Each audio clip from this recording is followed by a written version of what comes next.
제가 오늘 가져온 제품은 쉴드의 에픽 아크릴 물감입니다. 색상은 흰색 포함 총 13가지 색을 준비했고, 보조 제품으로는 제소와 글로스 바니쉬도 준비했습니다. 물감을 보시면 헤비바디라고 적혀 있는데요. 헤비바디는 말 그대로 무거운 질감을 뜻하는데, 기존 아크릴 물감들보다 점도가 높은 물감을 말합니다. 헤비바디의 특징들은 좀 이따 더 알아보기로 하고, 먼저 라벨을 살펴보면 색상 번호와 내광성, 불투명도, 시리즈 번호, 색상명, 안료 번호와 전색제의 정보까지 한 번에 보실 수 있고, 우측에는 자외선 보호와 안전성 인증 마크도 확인할 수 있습니다. 그리고 뒷면에는 제품의 장점과 헤비바디라는 안내도 되어 있고요. 색상은 퍼머넌트 옐로우 미들, 퍼머넌트 오렌지, 카민, 마젠타, 번트 시에나, 바이올렛, 옐로우 컵, 그린 라이트, 시아닌 그린, 코발트 블루, 시아닌 블루, 블랙입니다. 그럼 그림을 그려보기 전에 헤비바디 아크릴 물감의 특징을 알아볼까 하는데요. 제가 기존에 가지고 있던 쉴드 모노폴리 아크릴 물감과 비교를 해보겠습니다. 색상은 동일한 퍼머넌트 오렌지를 준비했고, 질감과 마르는 속도 그리고 커버력 차이를 좀 볼까 하는데요. 먼저 질감입니다. 물감이 짜여지는 모습만 봐도 차이가 보이는데요. 헤비바디는 크림 같은 질감이고, 일반 아크릴은 로션 같은 질감인데, 확실히 일반 아크릴이 액체에 가깝다는 느낌이 듭니다. 그리고 마르는 속도를 보기 위해 팔레트 위에서 두께 차이를 주며 펴준 다음에 시간에 따라 마르는 정도를 봤는데요. 결과는 제 생각과는 좀 다르게 나왔습니다. 전 헤비바디가 확실히 천천히 마를 것이라고 생각했는데, 반은 맞고 반은 틀린 결과였어요. 얇은 부분들은 마르는 속도가 3분 이내로 거의 차이가 없었고, 차이가 보이는 부분은 물감이 짜여진 부분과 붓에 묻어있는 부분이었는데, 10분이 지난 후 물감이 짜여진 부분을 나이프로 개어보면 헤비바디는 짜여진 상태 그대로 유지돼서 안쪽에 촉촉한 부분이 더 많고 유지가 잘 된 느낌이라면, 일반 아크릴은 물감을 짠 후에 옆으로 퍼져버리기 때문에 촉촉한 부분도 적고 빨리 줄어드는 느낌이었습니다. 그리고 붓에 묻어있는 부분도 계속 붓질을 해서 질감을 느껴보면 헤비바디는 촉촉한 느낌이 잘 유지가 되면서 붓질이 되는 반면에, 일반 아크릴은 마르고 있다는 느낌이 좀 더 빨리 느껴졌는데, 이런 부분을 보면 헤비바디가 붓질을 좀 더 오래 할 수 있을 거란 예상이 들었습니다.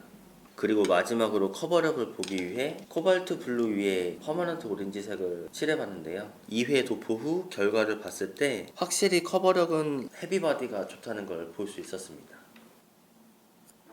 자, 이제 특징을 알아봤으니 그림을 그려볼 건데요. 그 전에 제가 캔버스 3호에 쉴드 제소를 2회 발라 놓았고요. 레퍼런스는 베네딕트 컴버배치의 이미지이고, 물감은 일회용 종이 팔레트에 짜서 준비했습니다.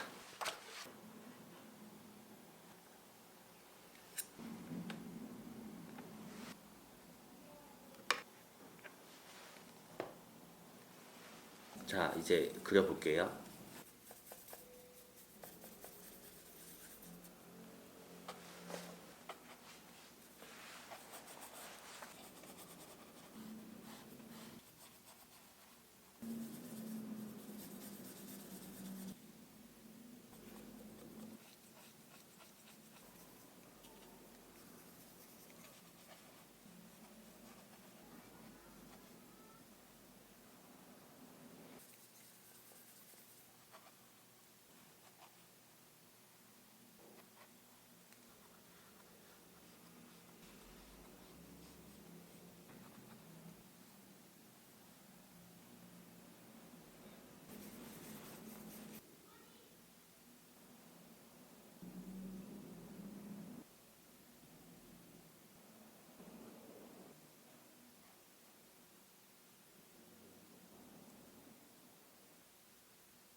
하루에 한두 시간씩 6일 정도 리타더 도움 없이 오로지 물감으로만 그림을 그려봤는데요. 아크릴 물감이 빨리 마른다는 건 다들 아시죠? 이런 특성이 장점이기도 하지만 단점이 되기도 하는데, 빨리 마르기 때문에 작업 진행 속도를 빠르게 할 수 있는 반면 짜여진 물감이랑 붓에 묻은 부분도 빨리 말라서 작업 과정 중에서 애를 먹이곤 합니다. 그래서 보통 리타더를 써야 좀 작업이 수월해지는데요. 근데 이 헤비바디는 그런 불편함을 확실히 줄여주는 것 같아요. 캔버스와 팔레트에서 얇게 발린 부분들은 마르는 속도가 일반 아크릴처럼 빠르지만, 그래도 붓에 묻어있는 부분은 확실히 좀 더디게 마르기 때문에 작업 시에 큰 불편함이 없었고, 그리고 또 하나의 장점은 고착력이었는데요. 보통 일반 아크릴은 팔레트에서 물감을 섞고 마른 뒤 그 위에서 다른 색을 섞으면 밑에 깔려있던 색이 물에 불어서 뜯기는 경우가 많은데, 이 헤비바디는 그런 식으로 뜯기는 경우가 한 번도 없었습니다.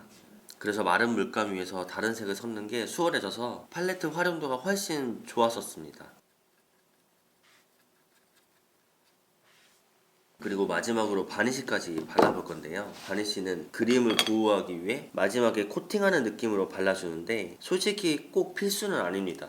하지만 그림을 좀 오래 보관하고 싶고 그림 표면에 통일된 광택감을 주고 싶을 때는 발라주면 좋은데요. 저는 인물 부분과 배경의 광택감이 달라 한번 발라보겠습니다. 쉴드에 글로스 바니쉬를 준비했고, 오른쪽 보면 바니쉬의 특징이 나와 있습니다. 그리고 사용법에 2, 3회를 권장하기 때문에 저도 2회를 발라볼 거예요. 사용 전 잘 흔들어 주시고요. 그림 표면과 접시가 깨끗한지도 확인하고 접시에 바니쉬를 덜어주겠습니다. 그리고 넓은 평붓을 이용해 바를 건데, 전 좀 더 묽게 바르기 위해서 물을 좀 섞을게요. 그리고 균일한 방향으로 잘 발라줍니다.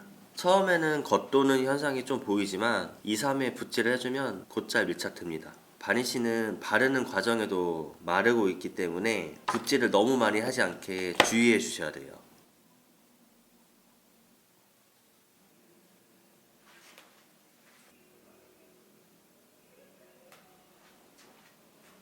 그리고 마르는 동안 먼지가 묻지 말라고 캐비넷에 넣어 두겠습니다. 자, 마른 뒤 모습을 볼까요?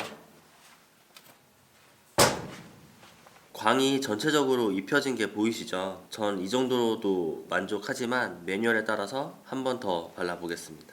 이번엔 물을 섞지 않고 제품 그대로 발라볼 거예요. 도배 풀처럼 되직하고 두께감도 느껴지지만 잘 펴주면 금세 그런 질감은 사라집니다. 측면도 잘 발라주고 다시 말리겠습니다.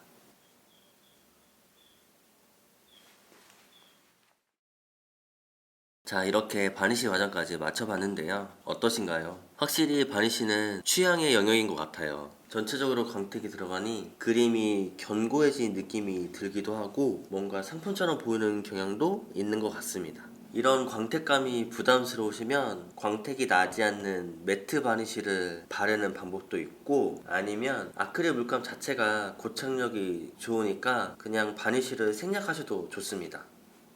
자, 그럼 이번 영상은 여기까지고요. 영상이 도움이 되셨다면 구독과 좋아요 부탁드리고요. 전 또 다음 영상으로 찾아뵙겠습니다. 감사합니다.